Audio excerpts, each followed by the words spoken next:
My parents made me pay rent at 14 while my brothers lived free. So I left at 16, built an empire, and now they're renting from a property I own without knowing. Hit that subscribe button real quick and tell me in the comments where you're watching from.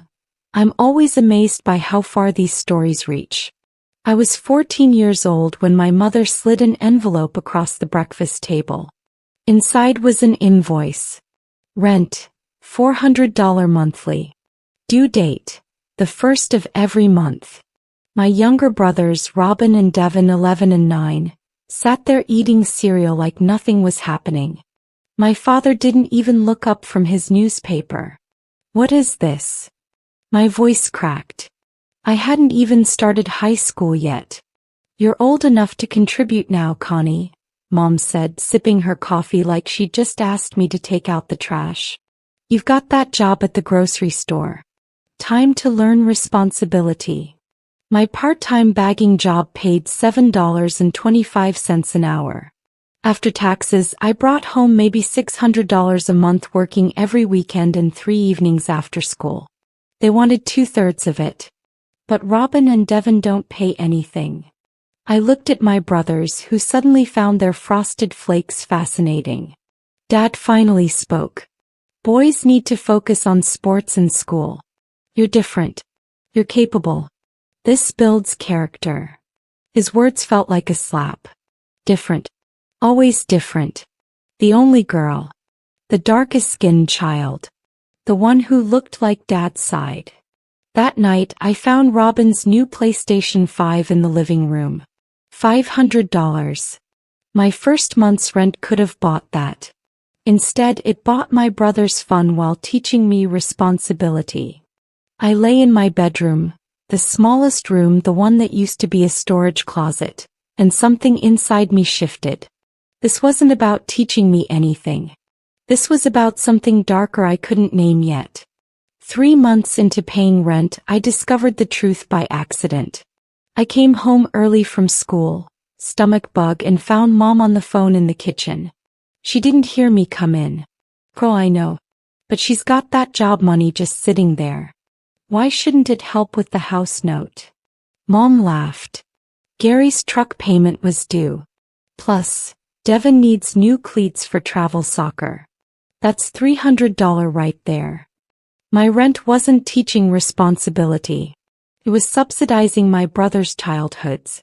I backed out silently, rage burning through my intestines worse than any stomach bug.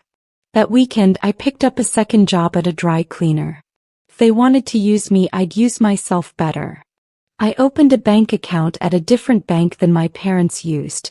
They'd been monitoring my original savings account to teach me about finances.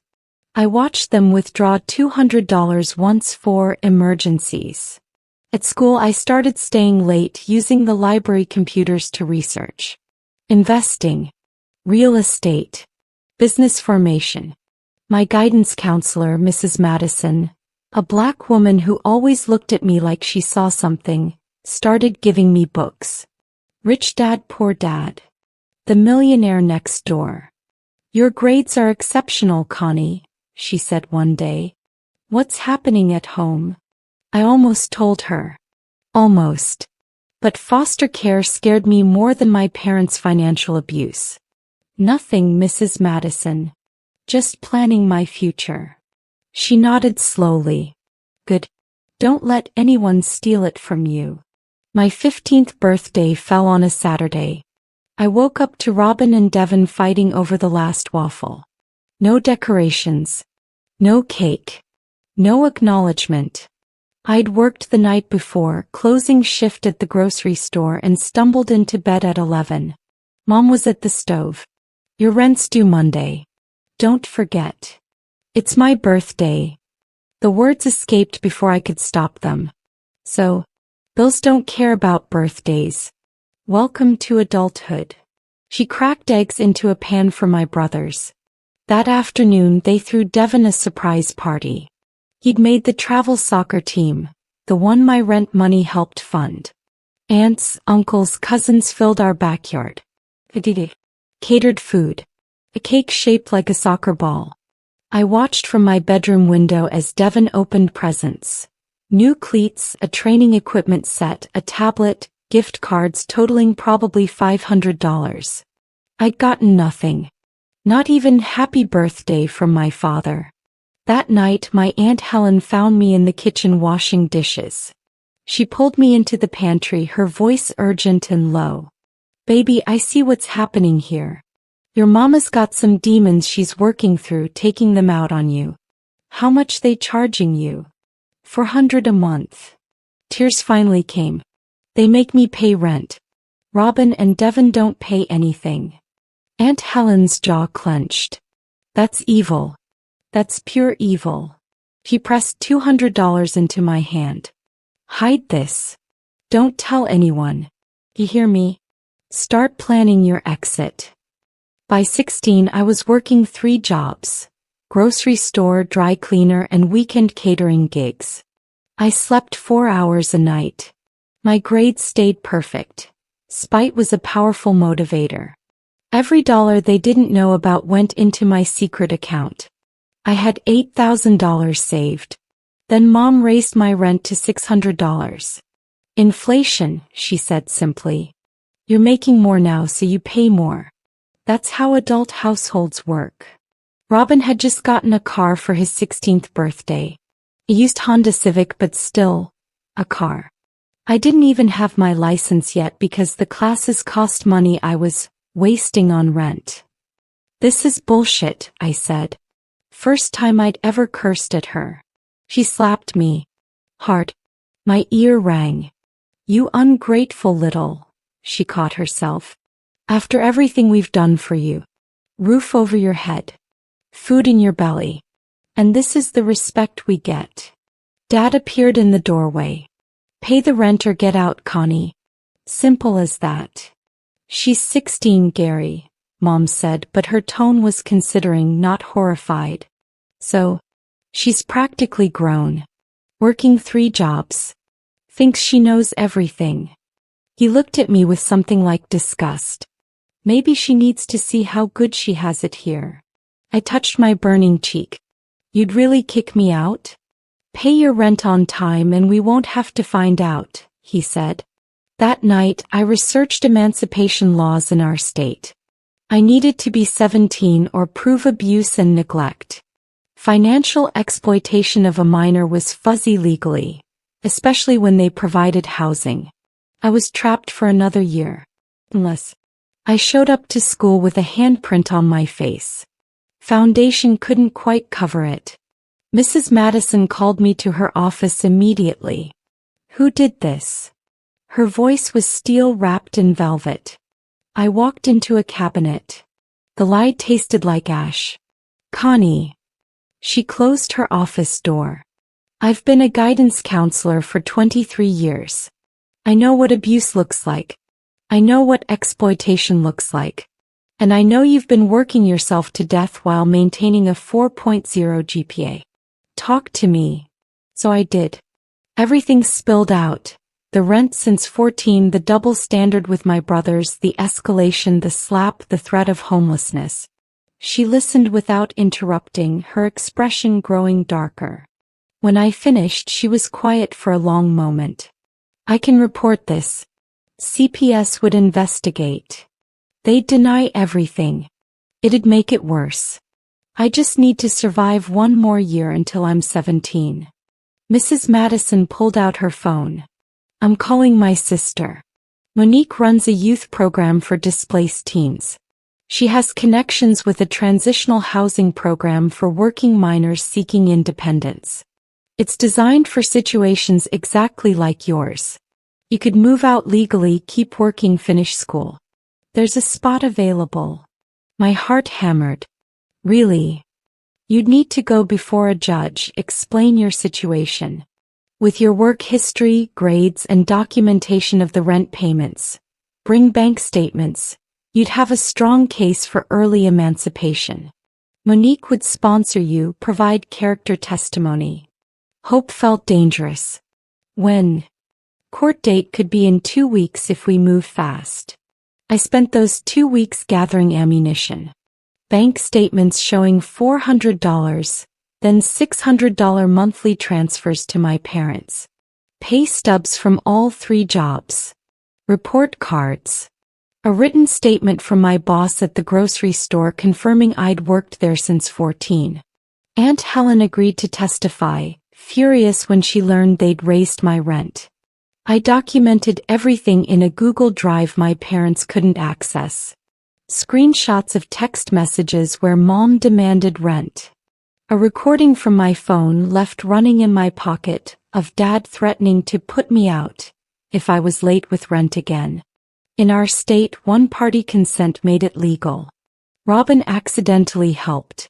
He told me, bragging, that Mom had promised him $5,000 toward college. She's been saving from the household budget for years, he said. You know, being smart with money. My money. They were saving my money for his college. Devin was more oblivious, but even he noticed something. Why do you work so much? Mom says you're just greedy, but you never buy anything nice. Because I'm building something, I told him. Something they can't take from me. The hearing date arrived. My parents didn't know about it. You didn't need parental permission for an emancipation petition if you were alleging abuse or neglect. I told them I had a college visit that day. Mrs. Madison picked me up at 6 a.m. You ready for this? She asked. I looked at the folder in my lap, stuffed with evidence. I've been ready since I was 14. The judge, an older black woman named Honorable Denise Warren, reviewed everything with a careful eye. The courtroom was smaller than I expected. Just me, Mrs. Madison, Monique, Aunt Helen, and Judge Warren. My hands wouldn't stop shaking. Judge Warren read through my petition silently. Then she looked up, her reading glasses catching the light. Ms. Williams, you're asking for emancipation at 16. Walk me through a typical week in your life. I told her. School Monday through Friday, 7:30 to 3 o'clock. Grocery store Monday, Wednesday, Friday nights until 9 o'clock. Dry cleaner Tuesday and Thursday evenings until 8 o'clock. Catering gigs all weekend, sometimes 12-hour shifts. Homework from 10 p.m. until midnight or later. 4 to 5 hours of sleep. Repeat. And your parents require you to pay rent from these earnings? Yes, Your Honor. $400 from ages 14 to 16. $600 for the last 3 months. That's roughly 75% of my income. My voice steadied as I spoke. Facts were safe.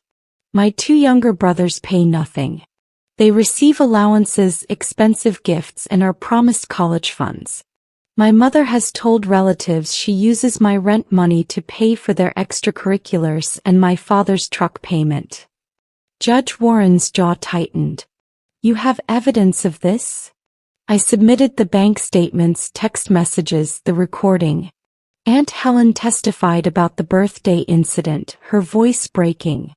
That baby works herself half to death while her brothers play video games. It's not right. It's never been right. Monique explained the transitional housing program. A safe apartment, supervision, continued school enrollment required, job coordination support. Connie would thrive with independence. She's already demonstrating exceptional maturity and financial responsibility under exploitative conditions. Judge Warren removed her glasses. Ms. Williams, do your parents know you're here? No, ma'am. They think I'm on a college visit. Why didn't you tell them? I swallowed hard. Because they'd stop me. My father threatened to kick me out when I questioned the rent increase. My mother slapped me. They'll say I'm lying, that I'm ungrateful. They'll make it sound like I'm the problem. Judge Warren granted my emancipation petition that day. Conditional. I had to maintain school enrollment, keep employed, check in with Monique monthly, and attend court-ordered family counseling if my parents agreed to it. But I was legally independent at 16. Your parents financially exploited you, Judge Warren said, her voice carrying weight. Charging a minor child excessive rent while providing free housing to their siblings demonstrates clear disparate treatment and potential economic abuse. You're released from their custody. This court wishes you success, Ms. Williams. I expect you'll go far. I moved into the transitional housing that weekend. A studio apartment in a converted house with 3 other emancipated teens. Small clean mine. The rent was $400 monthly, subsidized by the program, which felt cosmically ironic. Mrs. Madison and Monique helped me move my belongings in trash bags. I didn't have much. My parents hadn't bought me anything in 2 years. Mom called my phone 37 times that first day. Dad sent texts, "Get your ass home. This is kidnapping. You're going to regret this." I responded once, "I'm legally emancipated. I have the court order. Don't contact me again." Aunt Helen called, crying. "Your mama is losing her mind. Talking about taking you to court, claiming you stole from them. She's telling everyone you ran away with some man." "Let her talk," I said. I felt hollow but free. The truth is on record now. I kept working, kept studying. Mrs. Madison connected me with a scholarship program for emancipated youth. I started taking college classes part-time at the community college, dual enrollment, business administration, real estate principles, accounting. At 17, working full-time between high school and multiple jobs, I had $15,000 saved. My credit score was building. Mrs. Madison had taught me how. Graduation came. I walked across that stage with honors, scholarships totaling $40,000, and acceptance letters from 3 state universities. My parents didn't attend. Robin and Devin did, though, sitting in the back with Aunt Helen. Devin was crying. Robin looked ashamed. After the ceremony, Robin approached me. He was 18 now, headed to college on my former rent money. "Connie, I'm sorry. I didn't understand what they were doing to you. I thought. You thought it was normal?" I cut him off. "That they'd charge your sister rent at 14 but buy you a car at 16? I was a kid. I just accepted it. So was I, Robin. I was a kid too. I just didn't get to be one." I walked away. Forgiveness wasn't in my vocabulary yet. I chose the state university 2 hours away. Far enough for distance, close enough to keep working my connections in the city. I kept the apartment through the program until I was 18, then moved into a tiny studio near campus. I worked through college, resident assistant position for free housing, tutoring, a work-study job in the business department. My professors noticed me. One, Dr. Raymond Hughes, pulled me aside junior year. "Connie, you're wasting your potential in entry-level jobs. I'm consulting on a real estate development project downtown. They need smart interns. Interested?" That internship changed everything. I learned acquisition, development, property management, financing structures. I networked with investors, contractors, property managers. I absorbed everything like I was dying of thirst. At 22, I graduated with honors and a job offer from a commercial real estate firm. Salary, $65,000. I cried in my apartment. I'd never imagined that much money in 1 year. By 25, I'd saved $100,000 through aggressive saving and side hustles. I'd been flipping small residential properties with a partner I'd met at the firm. At 26, I bought my first rental property solo. A duplex in a gentrifying neighborhood. I knew the area. It was 3 blocks from where I'd grown up. Property values were climbing as young professionals moved in. I got it for $180,000, put $30,000 down, renovated 1 unit for $15,000, and rented both sides for $1,200 each. Cash flow, $800 monthly after mortgage, insurance and maintenance reserves. I reinvested every penny. By 28, I owned 4 properties. By 30, I had 12 units generating $8,000 monthly in cash flow. I kept working my corporate job for stability and benefits, but my real wealth was building in real estate. My company name was KW Properties LLC. Simple. Professional. No one needed to know the initials stood for Connie Williams, the girl who'd paid rent at 14. I'd seen my parents twice in those years, both times accidentally. Once at a grocery store. Mom tried to approach me. I walked away. Another time at Devon's college graduation. He'd invited me. We'd been texting occasionally. He was studying engineering and unlike Robin, he seemed to understand how badly they'd failed me. She asks about you, Devon said carefully. Mom, he's different now. Softer. She says she made mistakes. She stole my childhood and called it character building, I said. That's not a mistake, Devon. That's a choice. Robin I hadn't spoken to at all. He'd graduated, gotten a corporate job, got married. Living the life my rent money helped fund. At 32, a property came on the market that made me pause. A small house on the street where I grew up. 3-bedroom, 2-bath. Run down, needed work, but the location was prime. The neighborhood had transformed completely. The crack houses of my childhood replaced with coffee shops and yoga studios. I bought it for $240,000 cash. Renovated it for $60,000. It was beautiful when finished. Hardwood floors, modern kitchen, landscaped yard. I listed it for rent at $2,100 monthly. My property manager, Sandra, called me 3 weeks after listing. I've got a really solid application for the Maple Street property. Couple both employed, excellent credit, great references. They're eager, offering first, last, and security deposit up front. Names. I asked, only half listening. I was reviewing documents for a commercial property acquisition. Gary and Florence Williams. The world stopped. My pen froze mid-signature. Connie? You there? Send me the application, I managed.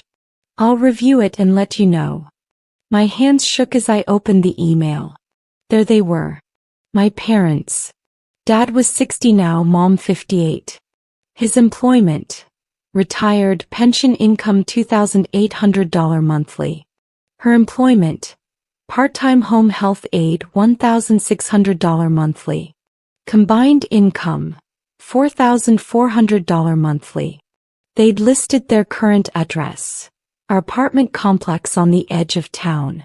Not the house I'd grown up in. I called Sandra back. What happened to their previous housing? They mentioned they were downsizing.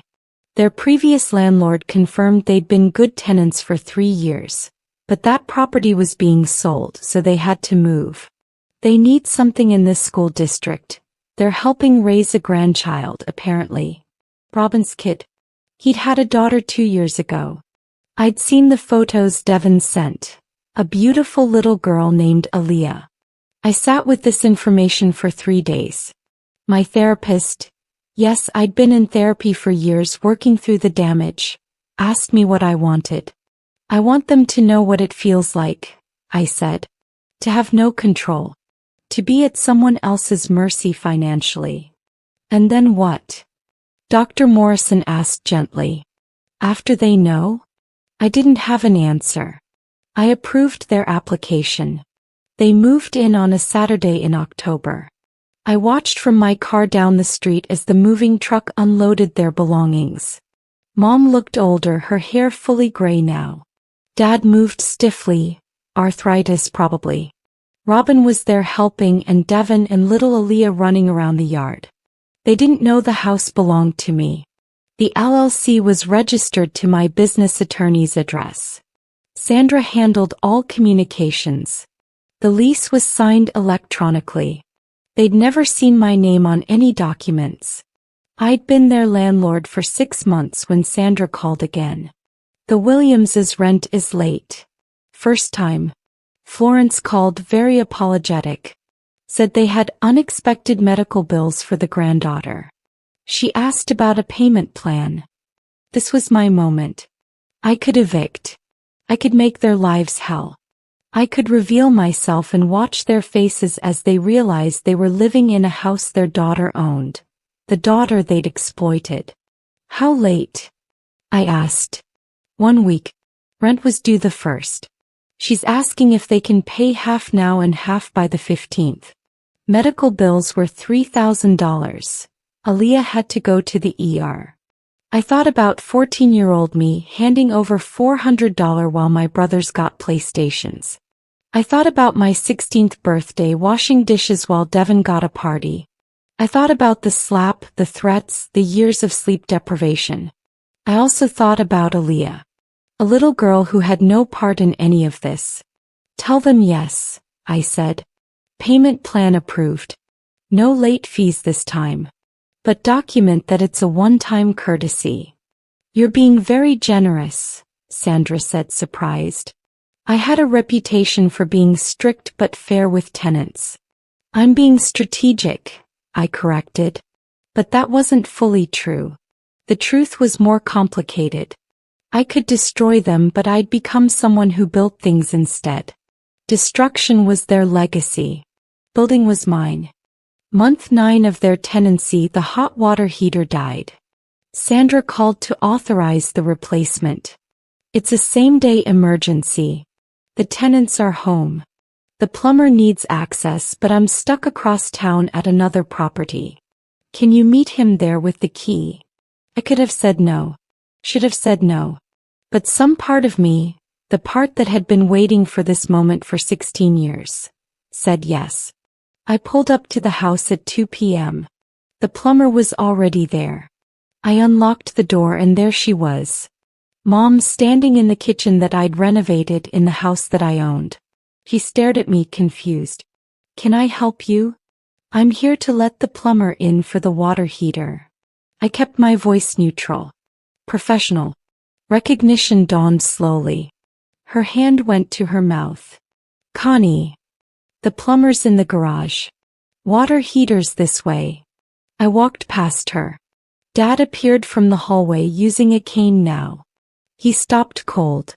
What are you doing here? After the plumber started working, I stood in my living room. They sat on the couch looking fragile and old. This wasn't how I'd imagined it in my revenge fantasies. This is your house, Mom said finally. It wasn't a question. This is my house, I confirmed. One of 18 properties I own. Connie Williams is KW Properties. Dad's face went ashen. You've been our landlord for 9 months? Yes. You applied. You were qualified. I approved. I kept my tone businesslike even as my heart hammered. Your rent has been on time except once, which I accommodated. You've maintained the property well. You're good tenants. Mom started crying. Quiet, broken tears. I'm sorry. God, Connie, I'm so sorry. What we did to you. You charged me rent at 14, I interrupted. Raised it at 16. Threatened to kick me out. Used my money to fund Robin and Devin's childhoods while I worked myself half to death. I paid you approximately $28,800 over those years, not counting what you took from my first savings account. I'd done the math many times. That would be worth about $45,000 today with modest interest. Dad couldn't meet my eyes. We were wrong. You were worse than wrong. You were cruel. Deliberately, systematically cruel. To your own daughter. And when I left, you told everyone I ran away with a man. You tried to destroy my reputation. The words came out steady, factual. I'd practiced this speech in therapy. You nearly destroyed me. We know, Mom whispered. Devin told us about the emancipation, the court documents. We read what you said at the hearing. About the birthday. The slap. She broke down completely. I watched her cry and felt, not satisfaction. Not quite forgiveness either. Something complicated I couldn't name. Your lease is good for another 3 months, I said finally. After that you can renew or leave.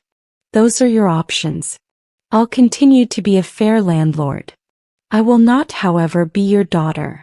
That relationship ended when I was 16. You made that choice. I left before they could respond. Outside, my hands were shaking so badly I could barely start the car. I called Dr. Morrison from the driveway. I did it, I said. I told them. How do you feel? I sat with the question. Free, I said finally. For the first time since I was 14, I feel completely free. They stayed another year, paid every month on time. Mom tried to reach out twice. Cards on my birthday and Christmas. I didn't respond. Dad never tried at all. When their lease was up, Devin called me. They're moving to a senior living apartment. Cheaper, easier to maintain. Mom wanted me to tell you thank you. For not evicting them. For giving them a chance. She knows she doesn't deserve it. She's right, I said. She doesn't. But Aaliyah deserved a stable home.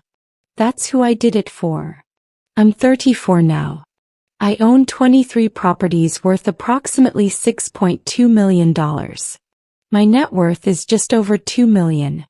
I'm building an empire, not from privilege or family support, but from spite, determination, and a 14-year-old girl's refusal to accept that her worth was less than her brother's. My parents taught me responsibility, just not the way they intended. They taught me that the only person you can truly count on is yourself. That family can be chosen, not just born into. That success is possible even when the people who should support you actively sabotage you instead. I'm dating someone now, a kind man named Anthony who thinks my work ethic is admirable, not concerning. Aunt Helen and I have dinner monthly. Devin and I are rebuilding something careful and boundaried. Robin and I may never reconcile, and I'm okay with that. Last week I bought a commercial building downtown.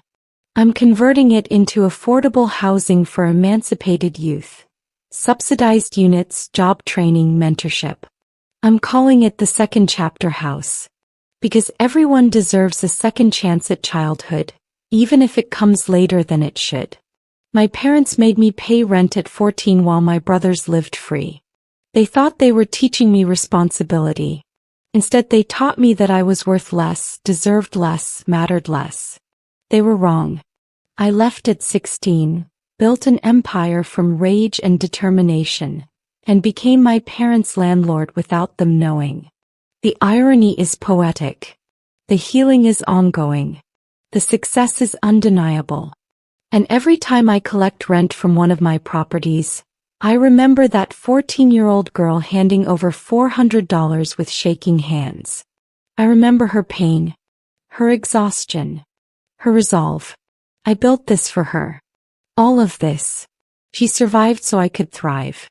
And that's the greatest revenge of all. Not their suffering, but my absolute, undeniable, magnificent success.